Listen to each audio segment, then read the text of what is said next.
Well, they often say that 2 is better than 1. But what about 3? Well, this week we're doing the 3 Dudes quilt block. Let's get started.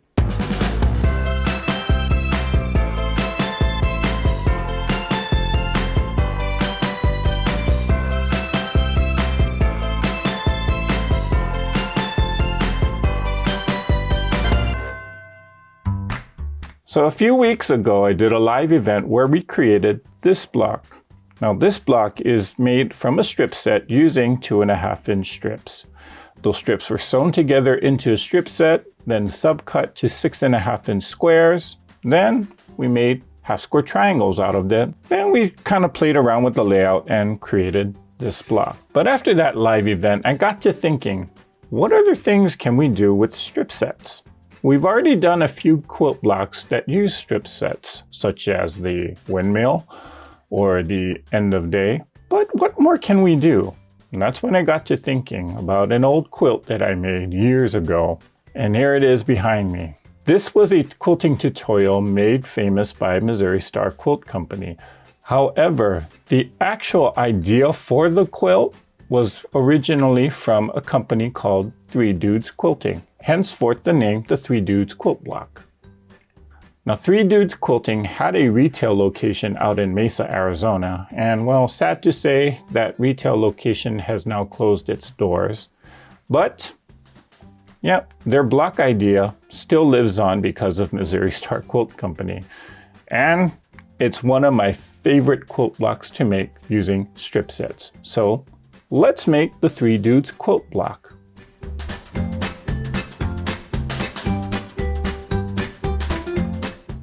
So to make this block, well, I'm using 2.5-inch strips by the width of the fabric. Now I chose these 3 colors. Well, not that they go well together, but well, it's what I had in my stash. In the quilt behind me, I actually used a combination of 5 2.5-inch strips as well as 2 1.5-inch strips. You could use strips of varying sizes or varying widths. Again, it doesn't necessarily have to be 2.5 inches, but for today's tutorial or today's video, I'm just going to use these 3 2.5-inch strips. So let's get these strips sewn and let's make our strip set.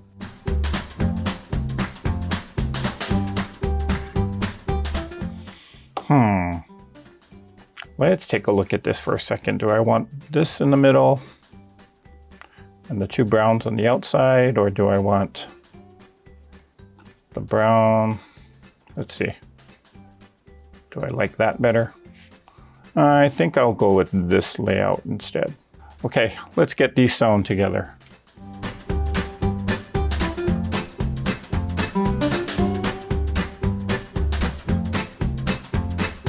Okay, so we got our first 2 strips sewn together.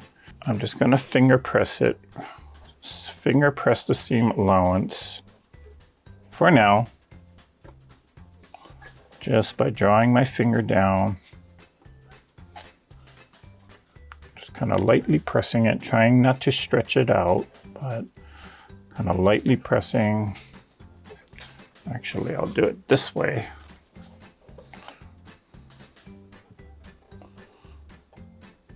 Okay, and now we're going to lay this one. Now, if you're like me, I have a tendency of actually, when I sew strip sets like this, at the sewing machine, I have a tendency of actually pulling on it. That's not a good thing to do, and that's something I need to work on.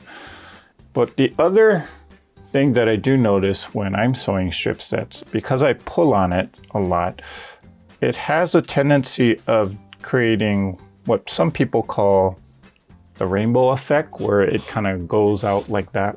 Now, one way to combat that bowing effect is if you sew your strip set down this way, when you attach the next strip, turn it around and sew it down from the other end, which is exactly what I'm going to do on this one.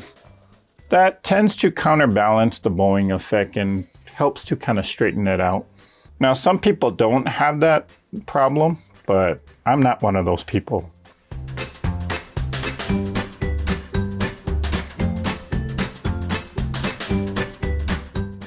So we're gonna press our seam allowances all in the same direction. So I'm gonna turn it over this way. And for now, I'm just, again, finger pressing it open. So flip that. So we got our strip set sewn. Let's give this a very good pressing. Then we'll subcut this into square units.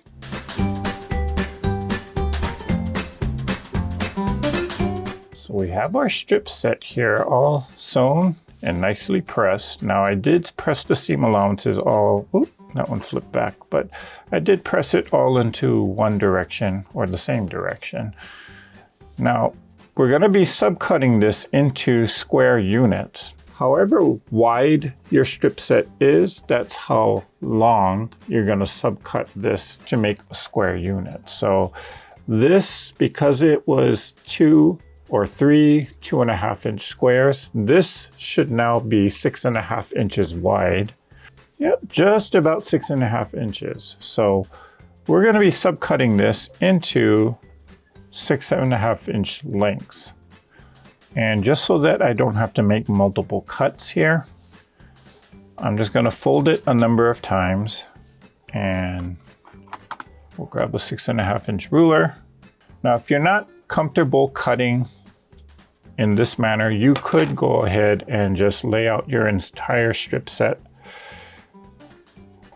and just cut individual 6.5 inch squares, but I'm not going to do that.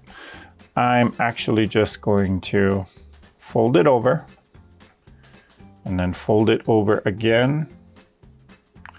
And with each cut, I'm actually going to get 4 6.5 inch squares here. Line that up. Now this ruler here is 6.5 inches. So what I'm doing is lining up the bottom edge here at the fabric, and I'm choosing a line to match with the seam here, which I need to move it over a little bit so that I can get the selvage off cleanly. So I will cut it here. Okay, again, if you're not comfortable cutting through this many layers, go ahead and just cut individual units. Now that, trash. This I can actually put in my crumb bin, so I'll do that. Then we'll flip this around right about there, and I'm lining again. I'm just choosing a line on my ruler, matching it to the seam, and we shall cut this.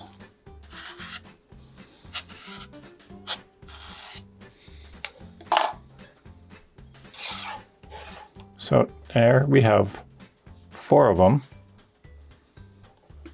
and this might be enough to make 2 more. Let's see. Okay, it's a little bit crooked, or I guess because I didn't fold it well.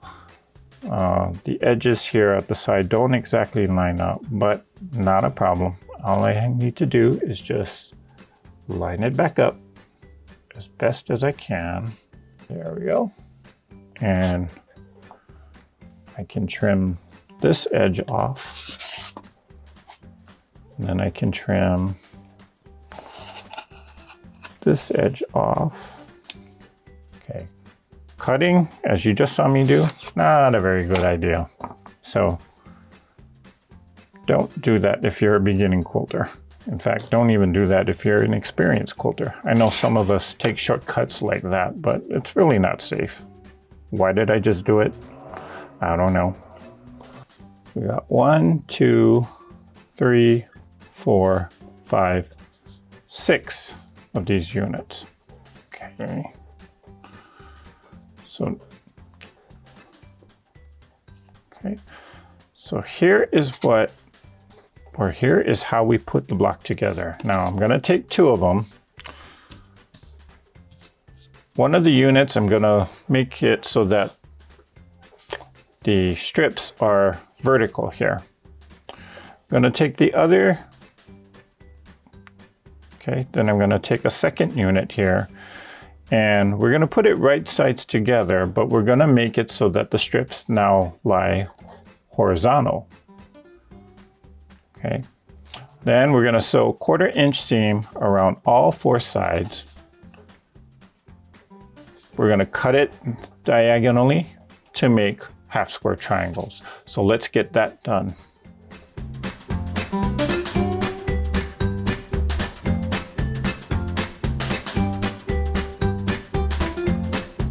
One of them has the strips going horizontal. The other side has the strips going vertically. We sew in 1/4 inch on all 4 sides of the perimeter. And now we'll cut this diagonally from corner to corner.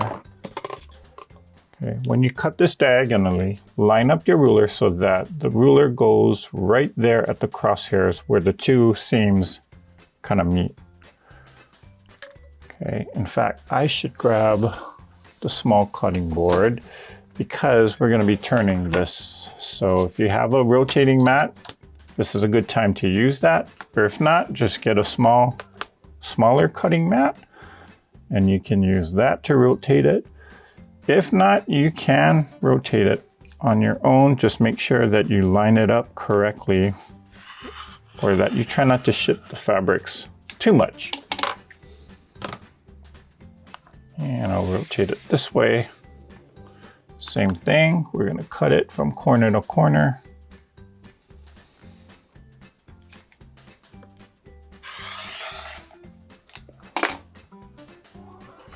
That to the side for now. So essentially we just made 4 half square triangles, but when you open it up, these are the units that you get. And so here's where you can play around with the layout. You can make the X. I could also do this.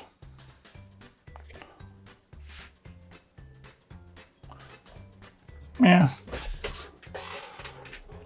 Or we could also turn in and do that. Okay. So yeah, there's fun things that you can do with this. We're going to take each of these half square triangles and we're going to square them up to 4 inches. So let's get that done. Now this ruler is 4.5. I'm going to take this and putting my 4-inch mark here right on the seam, 4-inch mark here on the seam.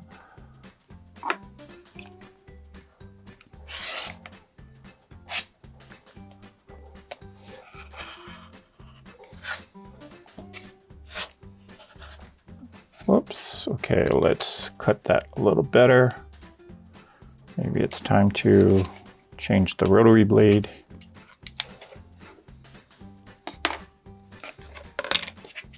Flip it around.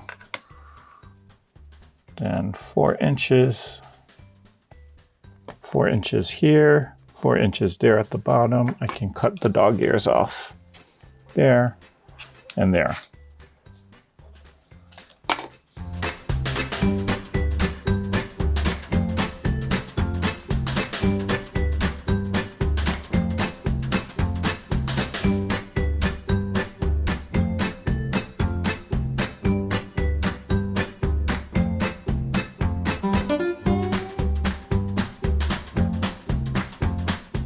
Some of you have been asking a question to me, and it's about these rulers that I use.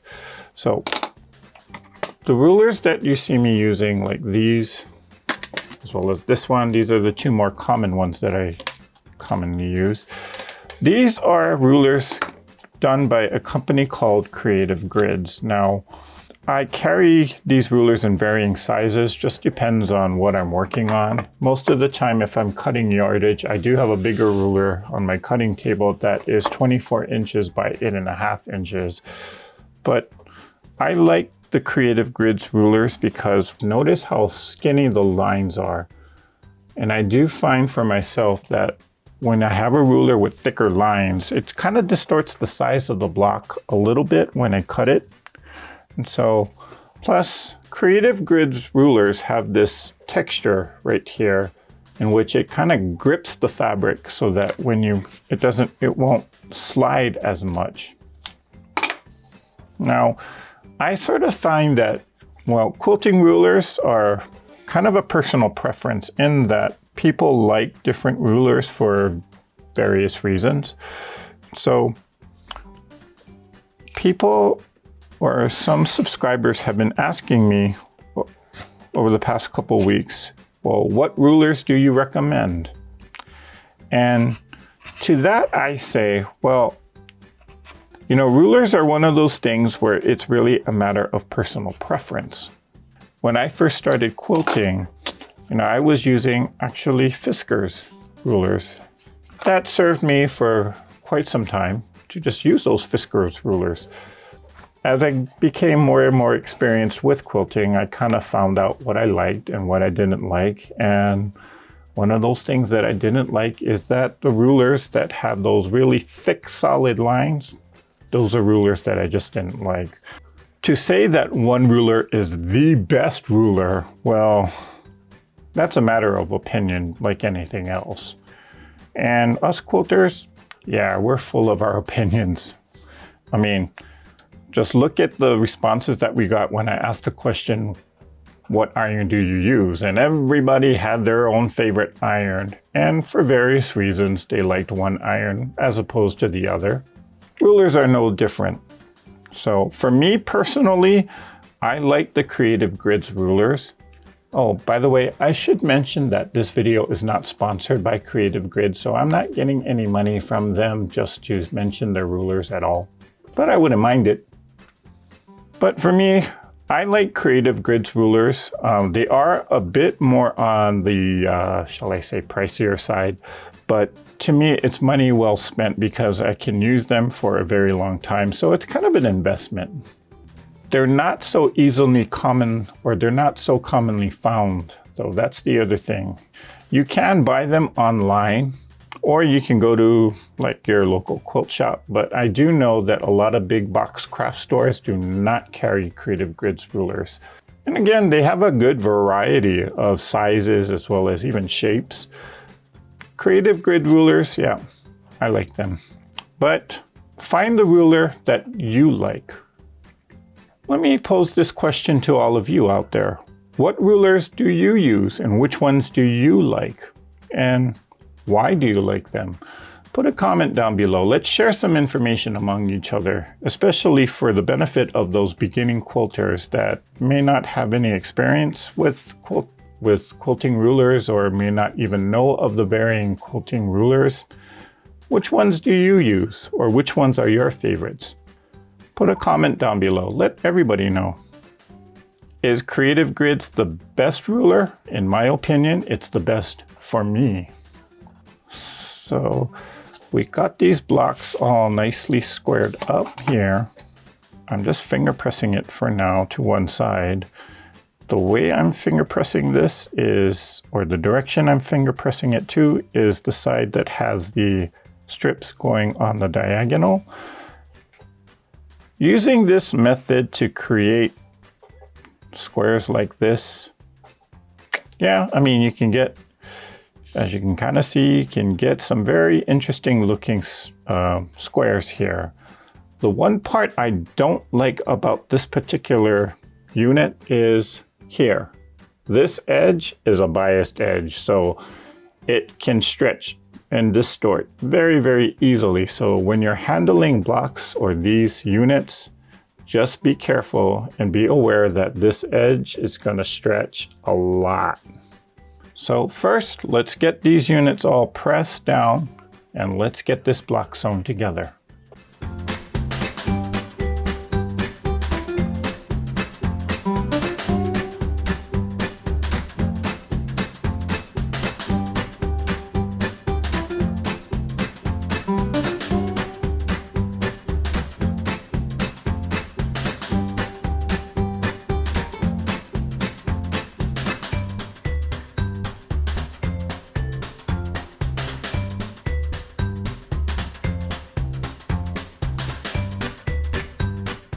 And here is my 3 Dudes quilt block. Now the block, well, my block ended up being 7.5 inches. Yours might be a little bit different, just depends on the size strips that you use and the number of strips that you use. Play around with that because, well, the more strips you add, the different looks that you can get with it. On the quilt behind me, I used a combination of 2.5 inch strips here, as well as 1.5 inch strips. And, well, look at the design compared to what we just created here. Play around with the width of the strips, as well as the number of strips that you use. We do have all of these other extra pieces here. What do I plan to do with this? Well, save these pieces because you can use them for next week's block and you'll be ahead of the game. So don't get rid of these. Well, that's it for this video. I hope you enjoyed making the 3 Dudes quilt block. And as always, go out and create something. Thanks for watching. If you like this video, hit the thumbs up and subscribe to the channel. Hit the bell for notifications on when I upload the next video. Put a comment down below saying what you liked or maybe even what you didn't like. And join the Facebook discussion group at Treasure Heart Creations. You can post pictures of the blocks that you created or just scroll through and gather inspiration from other Treasure Heart Creation Group members. And from time to time, there are giveaways exclusively for Treasure Heart Creation Group members. So use the link in the description box below to sign up. If you're on Instagram, post pictures of the blocks that you're working on using the hashtag THC5252. Well, that's it for now. Now go out and create something.